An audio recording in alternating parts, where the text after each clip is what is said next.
आपणाला सुंदर अशी अंडा भुर्जी बनवून घ्यायची आहे। तर अंडा भुर्जी बनवण्यासाठी मी गॅसवर कढई ठेवून घेतलेली आहे आणि कढईमध्ये टाकायचं आहे आपल्याला तेल। तेल थोडंसं गरम होऊ द्यायचं। आपल्याला अंडा भुर्जी बनवायची आहे।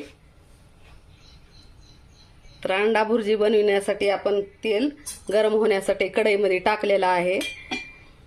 नंतर आपल्याला वरून टाकायचा आहे कट केलेला कांदा।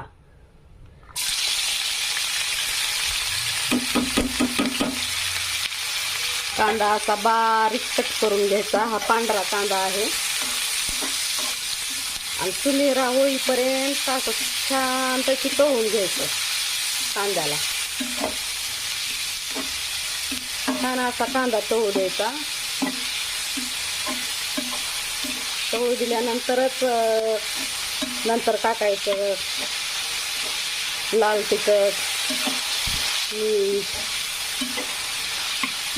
तसंच आपण अंडे फोडून घेतलेले आहेत ना, ते अंडे पण टाकून घ्यायचे। तर असा कांदा छानपैकी लाल होऊ द्यायचा, लालसर असा छान तळू द्यायचा कांदा। तळल्यानंतरच यामध्ये टाकून घ्यायचं आहे अंडे आपल्याला।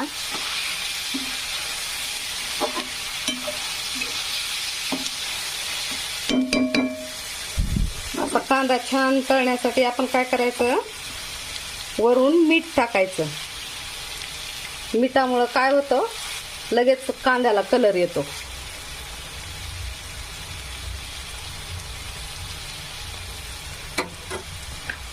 छान असं मीठ टाकून घेतलेलं आहे।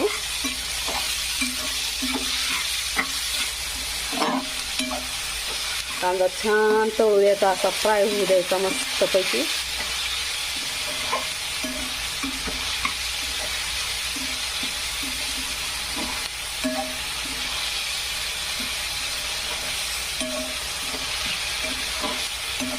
कांदा फ्राय झाल्यानंतरच सर्व टाकून घ्यायचं आहे यामध्ये। कांद्याला चांगला सुनेरा कलर येऊ द्यायचा।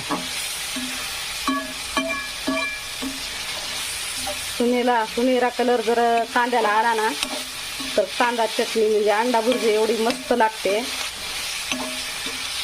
आणि चव त्याची टेस्टी एकदम टेस्ट भारी लागते। त्यासाठी कांदा आपण छानपैकी असा फ्राय करून घ्यायचा आहे।